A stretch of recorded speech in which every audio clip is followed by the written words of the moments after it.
You're pathetic, Ethan. A janitor with no job, what kind of man can't even hold a mop? Those were the last words Claire spat at her husband before storming out of their tiny apartment and into the arms of the company manager she thought was her golden ticket. She had no idea that the man she just discarded in disgust wasn't just a janitor at all, he owned the company. And what he did next didn't just expose her betrayal, it shocked everyone who thought they knew the truth about power, money, and revenge. Viewers, have you ever been underestimated so badly, only to rise and make them regret it? How would you handle it? Drop your thoughts in the comments. She dumped her husband the very day he lost his janitor job, mocking him, humiliating him, and walking straight into the arms of the company manager she thought was a better catch. What she didn't know was that the man she left behind wasn't a janitor at all. He owned the entire company. And when the truth finally came out, what he did shocked her to her core. Daniel Whitmore carried himself like a man life had already beaten down. His blue janitor's uniform was always pressed clean, his shoes polished to a dull shine, but no one in the office ever looked past the mop in his hand. He was the kind of man people walked by without noticing, even though quiet power lived in the set of his jaw, in the way his gray eyes seemed to measure the world.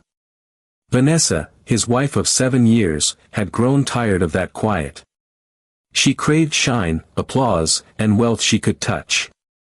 In their modest 2-bedroom apartment, she rehearsed what life might look like draped in luxury. Gold bracelets on her wrist, perfume thick enough to mask the scent of old furniture. She hadn't come from wealth. Her childhood was marked by eviction notices and the sound of her mother crying over overdue bills. Somewhere deep inside, she swore she'd never stay poor again. "Daniel," she hissed one night, dropping the day's grocery bag on the counter with a slam. "How long am I supposed to keep living like this? You mop floors while other men manage people. Do you want me to rot in this life?" Daniel didn't answer right away. He set down his cup of coffee, eyes flickering to the silver key he kept on a thin chain beneath his shirt. He never explained that key. Vanessa had seen it once, asked about it, and he brushed it off as nothing. But every time she berated him, his hand would unconsciously reach for it. Aaron Grant, the manager Vanessa compared him to, was everything Daniel wasn't: loud, arrogant, polished. He wore Italian suits and liked to brag about the women who wanted him. At the office, he strutted past Daniel without a glance, yet Daniel always greeted him with the same calm nod. "Why don't you be more like Aaron?" Vanessa snapped once, the name like venom on her lips. "At least he knows how to make money." Daniel looked at her for a long moment, his silence heavy. A flicker of something unreadable passed across his face. If she'd looked closer, she might have seen the shadow of amusement, even pity. But Vanessa never looked deeper. That night, when she stormed out in a silk dress to meet Aaron, Daniel sat alone with the key in his hand. His father's voice echoed in memory, a gravelly tone from a hospital bed years ago: "Let them think you're nothing, son. Only then will you see who stands with you. The ones who leave when you're low. They don't deserve to rise when you do." Daniel whispered into the empty room, almost to himself, "And you're about to find out, Vanessa." Vanessa's voice rose like a knife in the small apartment. "I can't believe I wasted 7 years of my life on you, Daniel. 7 years. What do I have to show for it?" A man in a janitor's uniform and bills stacked on the counter. She gestured toward the pile of envelopes, some stamped red with overdue notices. Daniel kept his eyes on her, his expression calm, almost unreadable. His silence infuriated her more than words ever could. "Say something," she demanded, heels clicking against the floor as she crossed the room. "What do you want me to say, Vanessa?" His voice was low, steady, carrying the weight of a man who had learned long ago not to waste breath on storms that would pass. "That I'm sorry I lost the job. That I'll beg Aaron for it back. Is that what you want?" Her lips curled into a cruel smile. "Aaron would never hire you again. He's a real man, Daniel. He's ambitious. He's everything you're not. The words hit harder than she realized. Years ago, Daniel had stood in another room, younger, listening to his dying father speak between labored breaths. "You'll never need to beg another man for anything, son. Remember, money can be lost and found, but loyalty once betrayed is gone forever. Guard your heart, not your fortune." His father's ring and that silver key were the last things he ever gave him. Daniel's hand brushed his chest where the key rested beneath his shirt, hidden from Vanessa's sight. "You think Aaron will give you everything?" Daniel finally asked, his tone tinged with quiet amusement. "You'll find he takes more than he gives." Her laugh was sharp, bitter. "At least he has something to give. You have nothing. You are nothing." The words echoed long after she stormed out, slamming the door behind her. The silence that followed was heavy, almost suffocating. Daniel sank into the chair by the window, staring at the city lights flickering against the night sky. He whispered to himself, not as a threat but as a promise, "One day, Vanessa, you'll see who I really am." In another part of the city, Vanessa slid into the leather seat of Aaron's new car, basking in the scent of expensive cologne and the thrill of being desired by a man who flaunted his status. Aaron glanced at her with a smug grin. "Told you I'd take care of you. Stick with me, Vanessa, and you'll never scrub another dish in your life." Vanessa leaned closer, already intoxicated by the sparkle of his watch and the way people stared when he walked into a room. Yet she didn't notice the fleeting shadow that crossed his eyes, the kind of hunger that wasn't about love but about possession. And Daniel, alone in the dim apartment, turned the silver key over in his hand. It caught the faint glow of the streetlight, a reminder of doors only he could unlock. Vanessa adjusted her dress in the reflection of the tinted car window as Aaron's new Lexus purred down the avenue. The leather seats cradled her like a throne, and for the first time in years, she felt the thrill of stepping into the life she always dreamed of. Aaron, with his gold watch flashing under the streetlights, glanced at her and smirked. "Told you, Vanessa, stick with me and you'll never taste cheap wine again." She giggled, leaning against him, but somewhere deep inside was a flicker of fear she buried quickly, the fear that this glittering world could slip through her fingers just as easily as it had appeared. That fear had lived with her since childhood, when her father lost his job at the factory and she watched her mother scrub other people's clothes to keep the family alive. She had vowed then, clutching a candle in the dark, "I will never live like this when I grow up." That vow was what drove her tonight, even if it meant spitting on the man who once held her when she had nothing. Meanwhile, Daniel sat alone in their apartment, a silence so loud it pressed against the walls. He stared at the silver key in his hand, his thumb tracing the ridges. It wasn't just a key. It was his father's legacy, the key to the private office no one knew he still controlled. Years ago, his father had whispered through failing breaths, "You must walk the halls of your own empire unseen. Only then will you learn who truly respects you, and who only bows to money." Daniel had taken that to heart, choosing to work as a janitor under another name, testing both employees and those closest to him. He remembered Vanessa's laughter earlier, sharp as broken glass. "You are nothing." The words replayed in his head, but instead of breaking him, they carved a deeper stillness. He poured himself a drink, staring out at the city skyline, already calculating what was to come. Back at Aaron's loft, Vanessa twirled in front of a full-length mirror, her silk dress shimmering under warm lights. Aaron watched her with the satisfied grin of a man who believed he'd won. "You made the right choice leaving that loser," he said, pouring 2 glasses of wine. "With me, you'll have doors opened for you everywhere." Vanessa lifted her chin, tasting the wine, pretending not to notice the way Aaron's eyes lingered on her like she was part of his furniture. "I know I did," she said, her tone sharp, masking the tiny voice inside that whispered she had leapt too fast. The phone buzzed on the counter. Aaron picked it up, his face tightening before he slipped it back into his pocket. He forced a smile. "Nothing important." Vanessa pretended not to notice, but the look in his eyes unsettled her. "A shadow. A secret." She shrugged it off, clinging tighter to the life she thought she had secured. And across town, Daniel's lips curved into the faintest smile as he locked the key away again. He whispered into the night, "Enjoy it while it lasts, Vanessa. Enjoy it while you can." Vanessa's laughter rang out like glass shattering across the rooftop bar. She clung to Aaron's arm as though he were her prize, her eyes darting to make sure every woman nearby saw her sparkling earrings and the champagne in her hand. "You see, darling," she said loudly enough for strangers to overhear, "when you know your worth, you don't settle for crumbs. You take the whole cake." Aaron smirked, pulling her close, but his gaze slid away quickly when a senior executive approached. "Mr. Grant, glad to see you enjoying yourself," the man said with a stiff nod. "We'll speak on Monday." Vanessa noticed Aaron's grin falter for half a second. She pushed the thought aside, too caught up in the thrill of having people notice her for once. The champagne bubbles danced on her tongue, but her mind still flashed with bitter memories of a kitchen that smelled of burnt rice and unpaid bills. As a child, she had watched her mother cry over a landlord's threats, promising herself she'd never be trapped like that again.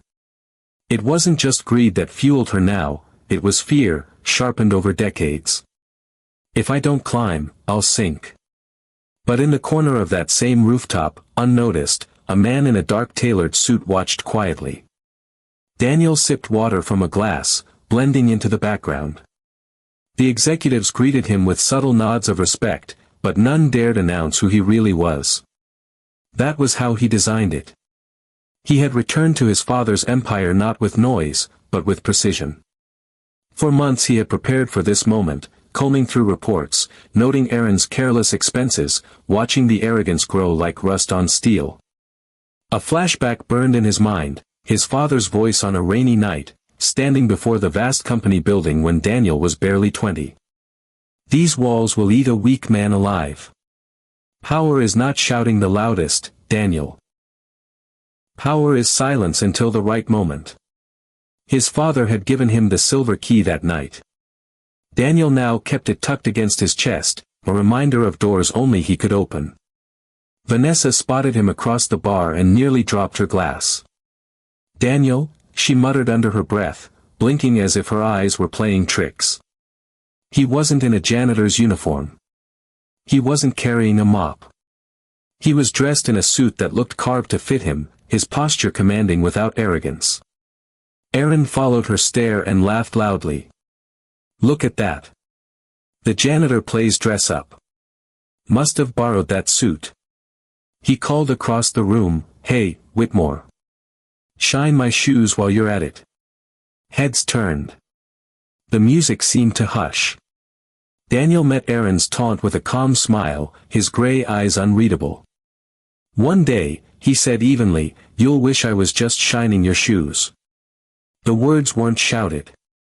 They weren't angry. But they carried like a storm rolling over the city, leaving a silence that pressed down heavier than any insult.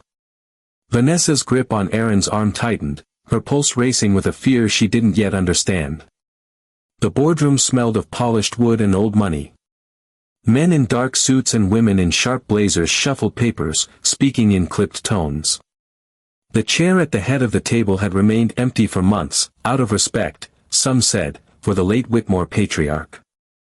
But now Daniel walked in and took it without hesitation. A ripple of silence spread like a wave. A few directors straightened their backs, others exchanged glances. One elderly board member whispered, finally, as though he had been waiting for this moment all along. Daniel didn't raise his voice. He didn't need to. He set the silver key on the table, its metallic click echoing louder than any gavel. "My father trusted me with this company before any of you knew my name," he said evenly. "And I've walked its floors from the basement to the top so I'd understand every inch of it. Now, I intend to protect it, from outsiders, and from parasites within." The word parasites landed heavy, though he never looked up from the reports in front of him. Yet everyone knew who it was meant for. Aaron's mismanagement had left trails, lavish spending masked as employee incentives, deals that lined his own pockets. Daniel had the receipts. For weeks he had been watching, biding his time, because revenge rushed was revenge wasted. While Daniel's quiet authority settled over the board, Vanessa was across town flaunting Aaron like a trophy.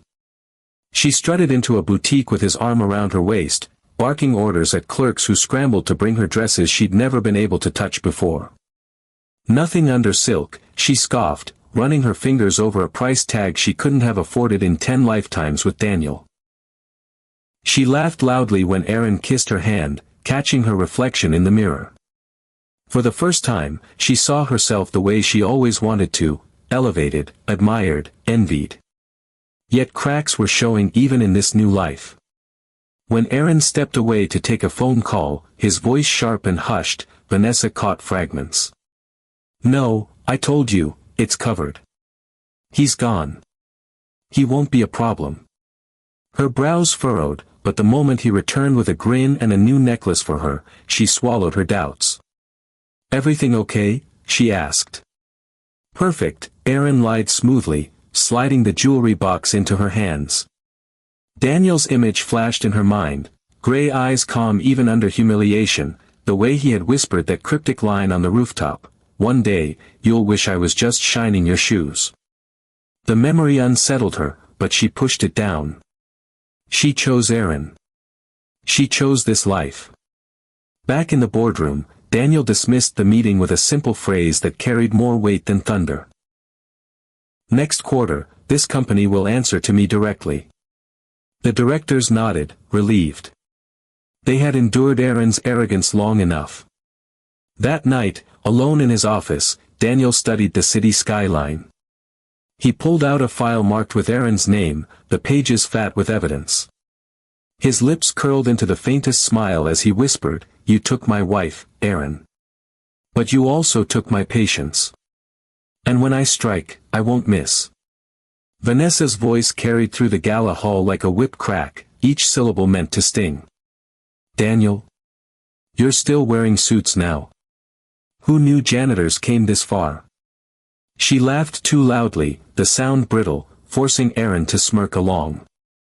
Guests turned, their gazes shifting between the woman dressed in glittering red and the man she mocked. The irony was thick in the air. Vanessa saw only a man she once abandoned, but the board members at the far table knew the truth. They exchanged knowing glances and kept quiet, as Daniel's calm presence filled the room. He didn't flinch. He didn't answer. He only raised his glass in her direction with a faint smile, the kind of smile that carried hidden weight. To Vanessa, it looked like defeat. To those who knew, it looked like patience sharpening into something more dangerous. Aaron leaned down, his whisper sharp enough to pierce. "Ignore him. He'll be nothing soon. I'll make sure of it." Aaron's words tasted of arrogance, but behind his eyes was a flicker of unease. He had heard rumors of Daniel's return to the boardroom, whispers he hadn't dared repeat to Vanessa. For Daniel, the moment was layered with memories. He could still hear his father's voice from years ago, speaking after Vanessa's first cruel outburst in their early marriage, "When someone mocks you for where you are, it's because they fear where you might rise. Don't give them your anger, give them your silence, then your success." The echo of that advice steadied him now. Later that night, Aaron's true face began to show. Behind closed doors, away from the sparkle of chandeliers, his temper spilled over when Vanessa asked about a business deal she overheard on the phone. "I told you not to question me," he snapped, slamming his glass down. The wine splattered across her dress like blood. Vanessa froze, the memory of her father's heavy hand when she was a girl rushing back, the way he'd strike the table when her mother asked about missing money. That same fear coiled around her now, though she masked it with a brittle laugh. "Of course, Aaron. I just wanted to understand." "Understand this," he muttered, grabbing her chin so hard her jaw ached. "You're here because I chose you. Don't forget it." She pulled away, trembling though she tried to hide it. For the first time, the diamonds around her neck felt like chains instead of trophies. Meanwhile, in his office high above the city, Daniel studied a dossier thicker than a dictionary, proof of Aaron's embezzlement, his gambling debts, his fake accounts. Every page was a nail in the coffin, and Daniel turned each one with deliberate care. He remembered Vanessa's laughter in their small kitchen, the way she had thrown his love aside like trash. The pain of that memory had long since hardened into steel. Looking out over the city lights, Daniel whispered into the glass reflection, "You mocked me as a janitor. You'll bow to me as your judge. And when the fall comes, it won't just bruise, it will shatter." The storm began quietly. Aaron was at a high-profile charity dinner, his hand clamped tightly around Vanessa's wrist, steering her like a possession rather than a wife. The cameras loved her red gown, the sparkle on her neck, but no one saw the bruise he'd left under her bracelet. Daniel sat just a few tables away, the picture of composure, his dark suit blending into the shadows. He said nothing, did nothing, yet his presence was a silent reminder that the floor beneath Aaron's feet was already cracking. Aaron raised his glass mid-speech, laughing too loudly, his voice carrying over the crowd. "This city deserves leaders who aren't afraid to take risks," he boomed. "Unlike some, who mop floors." The jab was careless, cruel, and unnecessary. Vanessa forced a laugh that echoed hollowly, but her eyes flicked to Daniel, searching for weakness, for a flicker of shame. Instead, she caught him exchanging a quiet nod with the mayor, who seemed far warmer to Daniel than to Aaron. Confusion knotted in her chest. She remembered a night long ago, before the betrayal, when Daniel had taken her to that same mayor's office to deliver cleaning supplies. "Funny," he had murmured back then, "you can learn more about power by listening quietly in corners than by shouting from podiums." Vanessa had rolled her eyes at the time, dismissing it as one of his humble philosophies. Now, watching the subtle respect pass between him and the city's elite, the memory twisted uneasily inside her. Back at the table, Aaron leaned close, his breath hot with alcohol. "Don't stare at him," he growled. "He's nothing." The word nothing rang in her ears, but as she glanced around, she noticed the opposite. People greeted Daniel with subtle bows of the head, handshakes that lingered, whispers that carried weight. Aaron's laughter was too loud, too forced, a man clinging to relevance while the room quietly shifted allegiance. Later that night, in the privacy of Aaron's penthouse, the mask slipped further. He slammed the door, shattering the illusion of charm. "You embarrassed me," he snapped, tossing his cufflinks onto the floor. Vanessa flinched. "How?" she whispered, her voice breaking. "By looking at him," Aaron barked. "Don't you get it? He wants to see me humiliated. He wants to steal everything I've built." His words carried the paranoia of a man who knew the walls were closing in. Vanessa's silence was her only shield, though in her heart she replayed Daniel's calm nod at the gala, the nod of a man who didn't need to shout to win. Across town, Daniel sat in his office with the file spread wide, every page an indictment. His assistant entered with a quiet, "Sir, the press release is ready. Shall I send it?" Daniel didn't look up, his eyes fixed on Aaron's smiling face captured in a glossy magazine cover. He traced the outline with a fingertip and finally said, "Not yet. Let him dance a little longer. The fall is sweeter when the crowd is still cheering." He closed the folder, slid it into a drawer, and locked it with deliberate finality. For a moment, he allowed himself to recall Vanessa's laughter on the night she walked out, sharp, mocking, certain she was stepping up in the world. He let the memory harden into resolve. His father had once told him that revenge wasn't about anger, it was about precision. Tonight, Daniel wasn't angry. He was patient. And patience was the most dangerous weapon of all. The trap was set in motion quietly, almost invisibly, like a spider weaving threads no one noticed until they tightened.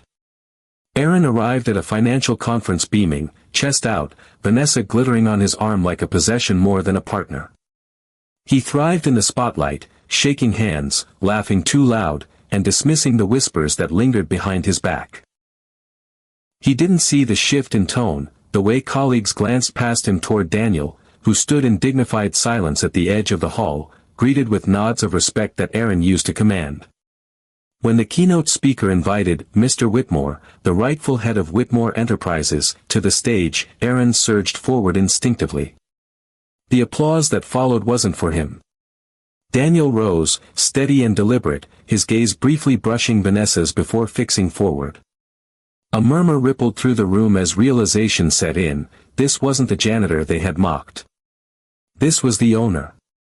Vanessa's lips parted, confusion strangling her breath. She remembered Daniel's late nights mopping floors, but now flashbacks hit her, how executives would pause when passing him, how board members nodded subtly, how he carried himself even with a broom in hand. He had never looked like a servant. He had looked like a man measuring the weight of the world around him. Her heart pounded with the dawning horror of what she had traded away. Daniel's voice was calm, iron under velvet. For too long, corruption has rotted this company from within. Some use my silence as a shield for their greed. That silence ends tonight. The words weren't shouted, they didn't need to be. Every syllable carried like a blade. He unveiled the first document, a contract Aaron had falsified, flashing it on the screen for every investor, every reporter, every shareholder to see.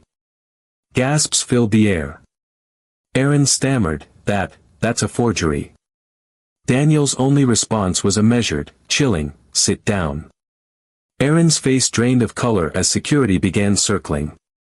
Vanessa clutched his arm, whispering frantically, Aaron, what's happening? But his mask was cracking, sweat beading, his eyes darting like a trapped animal. In the crowd, cameras flashed, capturing his unraveling. Later that night, Vanessa sat alone in the penthouse, staring at the shattered glass Aaron had thrown against the wall. He had left in a fury, screaming about betrayal, about Daniel, about everyone conspiring against him. The silence that followed was heavy, suffocating. She traced the bruise on her wrist, remembering the roughness of Aaron's grip, and for the first time, the diamonds on her neck felt like shackles.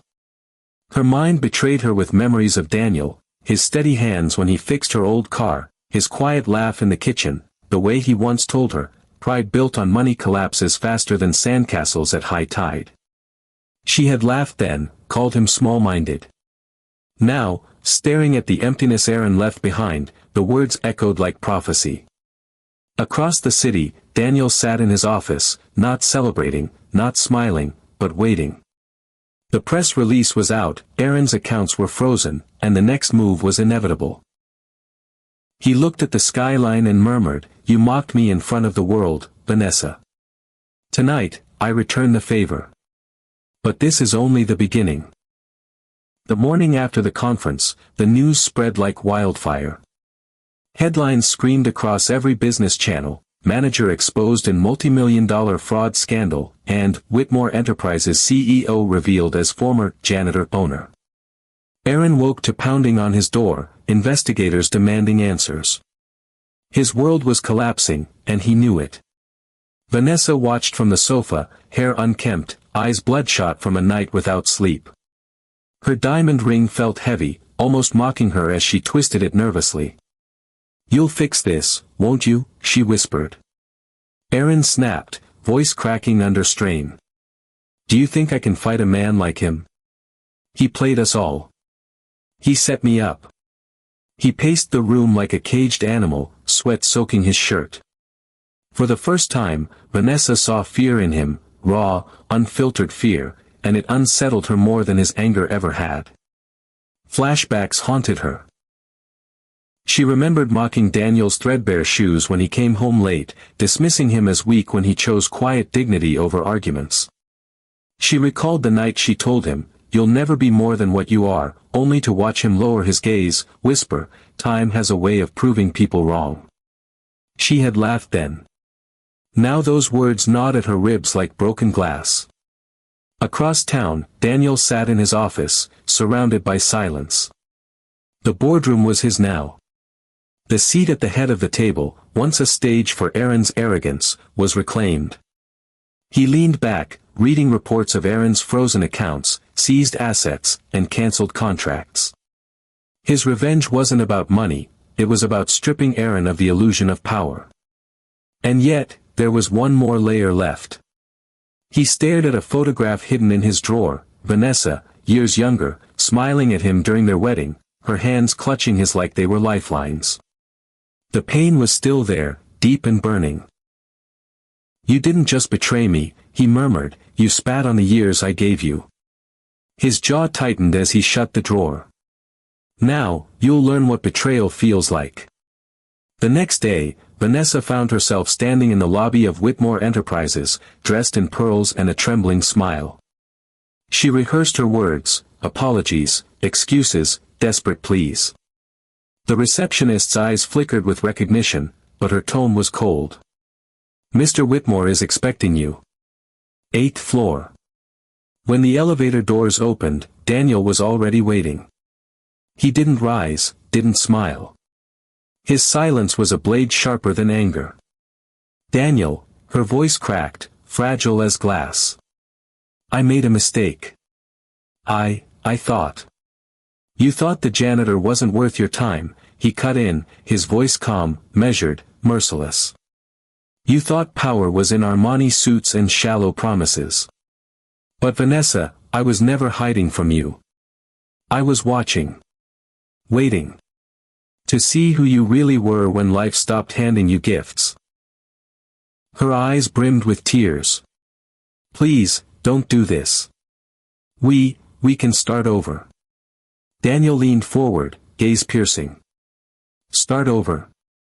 With a woman who traded vows for vanity? No. You already made your choice. And now, you live with it." Her sob echoed in the empty office, but Daniel turned away, his face carved from stone. Outside, reporters swarmed the building, shouting Aaron's name with venom.